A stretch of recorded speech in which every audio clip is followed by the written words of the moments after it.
11:59 at Radio Free America, and this is Uncle Sam with music and the truth until dawn. Right now, I got a few words for some of our brothers and sisters in the occupied zone. The chair is against the wall. The chair is against the wall. John has a long mustache. John has a long mustache. It's 12 o'clock, Americans, another day closer to victory. And for all of you out there on or behind the lines, this is your song.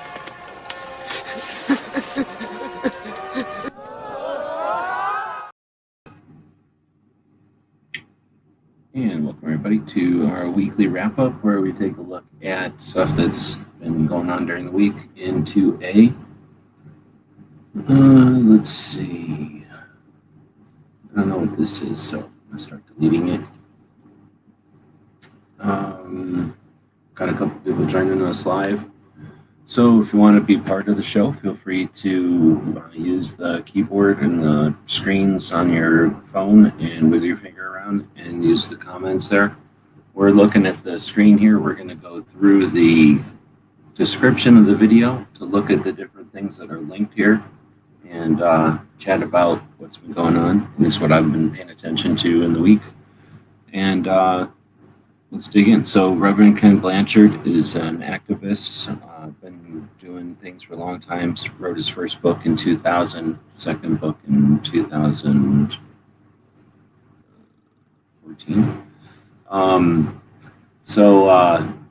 Unfortunately, his wife has some medical issues, and a friend of his had set up a GoFundMe campaign, and I just wanted to pass the link along. It was created by his friend Nick, I guess. How do I grab I just had the link to it, so I guess I'll just use this giant link up here. There's a shorter link in the description, but here's a big, giant, long version of the link. I guess I could probably just drop this link. If you're interested in dropping something, please feel free. Ken's a good dude. His wife's obviously his wife. And I just dropped $5. I don't have a ton of money, but accumulation adds up and can accomplish a lot. So Kenn had posted a message about that, and that's what this link is. He is not one to ask for help, so he didn't ask. In fact, I had to track down that link just knowing that it was there. So I just figured that we start the show out with Kenn's wife and your thoughts, hopefully, and then if you got a ability to do it, drop a couple of bucks on their campaign. All right, next up is Tony Simon dropped his next episode in the podcast, and I just realized as I was filling this stuff out today that I have not listened to it yet. So perhaps after this show, I might go listen to that. So Tony Simon is Diversity Shoot and 2A for E. And he just had a diversity shoot yesterday. I suppose if we went over to Instagrams and went to the main Instagrams, type in SimonSaysTrain, you're going to get the diversity shoot that was in Pennsylvania yesterday. Tony's all about bringing people out, giving them an opportunity to experience firearms, orientation, ability to pull triggers if they're interested, if they're comfortable. Lately, they've had people come out to offer some experience, time behind a machine gun, full auto, so that's pretty cool. So Tony's been having a lot of fun doing that stuff, and one of his other projects is his podcast, and then he's in other podcasts as well. But his podcast I enjoy because it's sort of an accumulation or his notes on the different things that he's been working on. So like I say, I haven't listened to this one. It's episode 83. Let's see, next up is Faas. I don't know if Faas is out here right now. He might be working or something, but he does a show every other week, and I missed it this week. I totally flaked out. I blame the 4th of July. Because for some reason I thought every day was a day later than it was. So for some reason I was thinking it was Friday night, and I think I got there for the last 10 minutes of the show. But they were talking about shotguns. Had a couple of different people on. Woods was there. I don't know. Let's see. So then we had Locked and Loaded, Latinos best live conversation each week. Didn't do a show this week, so at first it was going to suck, and then they did a show. So then the show week didn't suck.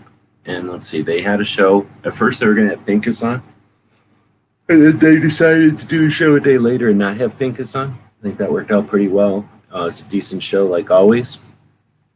And then they had a kind of extra interview that they posted with Katie while they were at the Train and Learn event. So like always, the Locked and Loaded remains my favorite. I think it's if you're going to spend any amount of time online for 2A focused stuff, it's your best efficient, most efficient bang for your buck. Next up is Gizzard, who may be corking me right now, but or I'm corking him, however you want to look at it. The dude had a show on Independence Day, so link to that. It's a good show. This morning, I'm tired, I guess.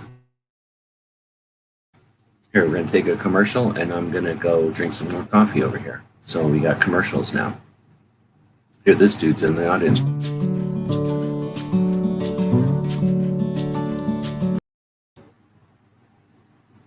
Yeah, that's the shortest commercial ever for a long show that's on every Saturday.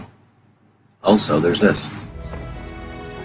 History proves to us that when a nation's citizens lose the right to keep and bear arms in their defense, the balance of power always tilts in favor of tyrants. Understand the Second Amendment for what it is, the scale of peace. The DC project was an idea I had when I visited DC as a tourist, and a friend of mine set up a meeting with my congressman. I asked him, is there something that I can do as a professional shooter to reach out to the legislators? I hope it goes for all the 50 women, that at least they know their face, they know their name, and they know their story. Now we are expanding our efforts to the state and local level to be a counter voice to anti-gun groups like Bloomberg's Every Town for Gun Safety, as well as a counter visual to the red shirts of Moms Demand Action. We don't look like what people like to villainize as the face of Second Amendment rights, but we truly are. I am the Second Amendment. That's pretty cool. So you can cram those into the video thing, and that lets you drink some coffee. All right, so then let's see, after Gizzard, we got this morning, I did an hour and a half going through all the different combat stories. So Combat Story is a pretty cool podcast. It's 32 episodes deep, and we went through this morning live and went through each one of them. There's only 32, and tried to remember them all, and then picked the top 3 and the top 10. So yeah, one of my favorite podcasts to listen to. It's a lot of, well, it's all combat veterans, but a lot of diversity, I guess, from pilots to people on the ground and different types of pilots, a lot of helicopter pilots. And then hour and a half or so long, so they're not super large, easy to digest, great descriptions with indexes, so real easy to dig in and find stuff, fun interviews, and really cool. So anyway, spent some time this morning talking about them. The last 2 are listed here. This is one of my favorites. This Delta guy has such a, I don't know what to call it, such a great mindset. Totally worth listening to this one. It's already got 70,000 views, and it's only like a week old or something. Really cool. Let's see, we had Every Second Matters this month. Guess what, it was on the 2nd. This month was pretty good. Some months it sucked butts, and other months it's good. This month it was good, I think. Cheryl Todd was in there, some other folks. We had pretty good conversations, I think. Let's see, then we had some time to dig into Johnny Rollins a couple of times. Whenever I take a break from selling crap on eBay, I'll go watch Johnny Rollins, and all kinds of neat stuff. In this particular one, you get the mag, or the, what is it called? A C3 mag loader. So whenever this shows up, so let's just shoot that Uzi or whatever, no big deal, just shooting a Uzi. Oh, my Uzi's out of bullets because it's a worthless 9mm dumb Uzi instead of a good one. No problem.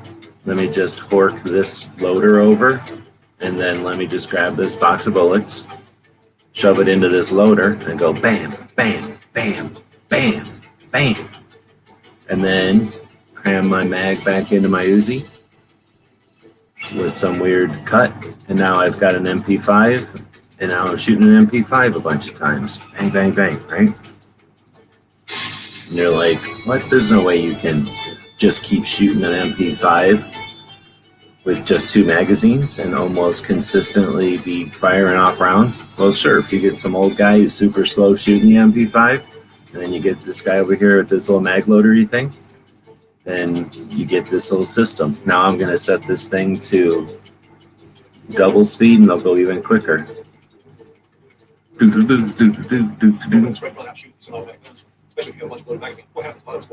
Anyway, that was pretty awesome. Found that. So much good stuff in Johnny Rollins stuff. First off, you start watching Johnny Rollins, you're going to lose all respect for anybody that's on YouTube today. Everybody's a ripoff of Johnny Rollins, and they all suck at it. So watching Johnny do it the first time right, it's pretty awesome.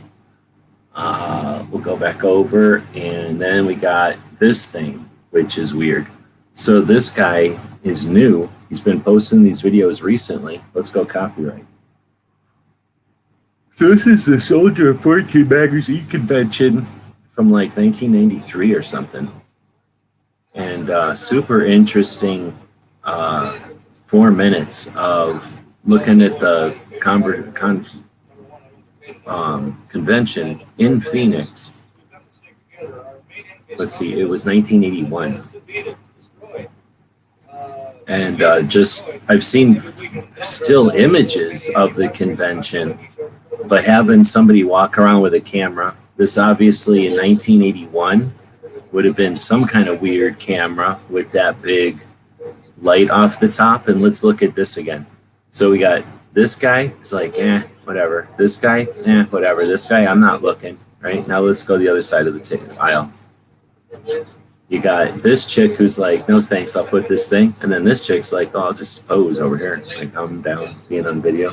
So even back then, you had some chicks that were down for being posing at the gunshot show, and other chicks that were like, I don't want to be here. You get this weird woodland, and then he hangs out by this weird AR-180 looking gun for a while. That I guess it comes from South Africa. You get that cool top-loading VHS. Look at that VHS right there. It's pretty awesome.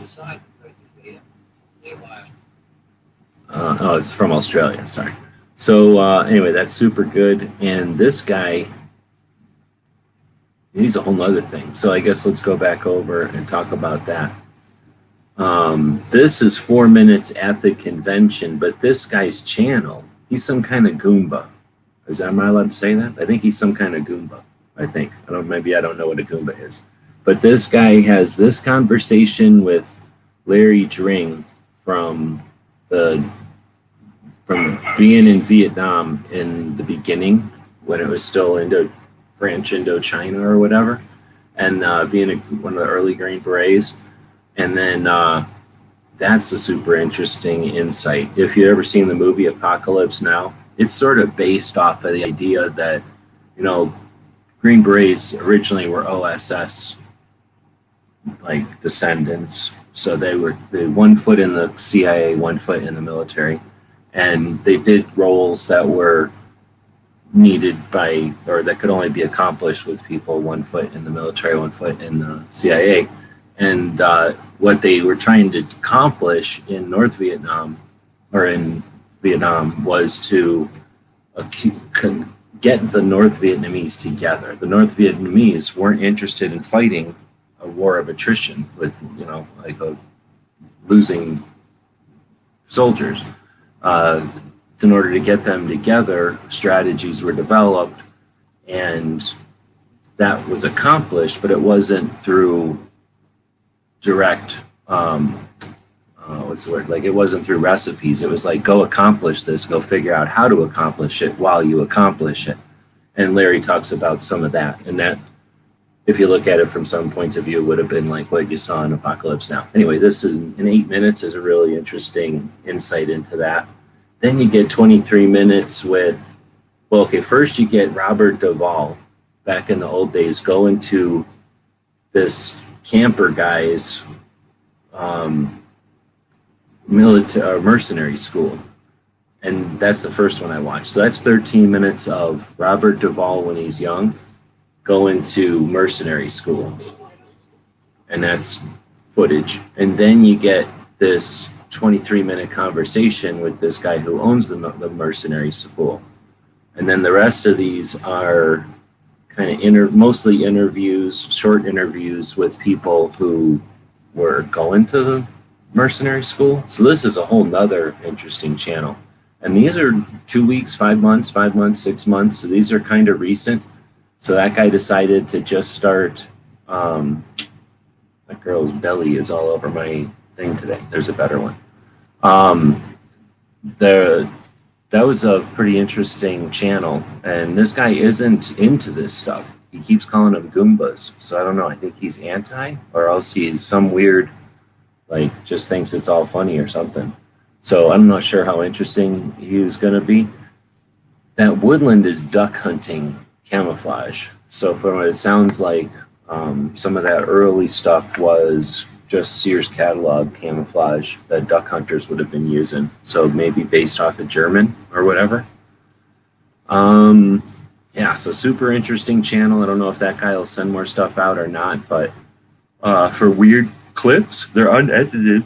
So they're just unedited weird clips that aren't produced or anything of stuff like that Soldier of Fortune convention. So I found some of that stuff as I was doing some research earlier in the week. And then who was saying, Smeggy was saying he's been busy, missed a lot with work. Yeah, I've been getting pounded with the heat and the rain. So here it's been a frustrating week as well. So that's about all we got for the week. There probably was a couple of other 2A things that happened, but I'm not aware of them. So with that, I guess this is a short show. We're 17 minutes in. Normally we would have the pick your own free patch stuff. Unfortunately, to report the battle on taxes and bills, we are losing that. We haven't had an order at our store since Sunday, and that sucks. So I guess with that, I appreciate the people that showed up today. We're not here to try to push anything or waste anybody's time. So we efficiently, I guess, went through some of the stuff that was going on in 2A for the week. That was a pretty good week. I would definitely recommend listening to the Locked and Loaded show. It's worth your time. That was on Wednesday. And the Every Second Matters was decent. Otherwise, I guess G23 saying he hasn't been watching YouTube much. Yeah, I haven't either.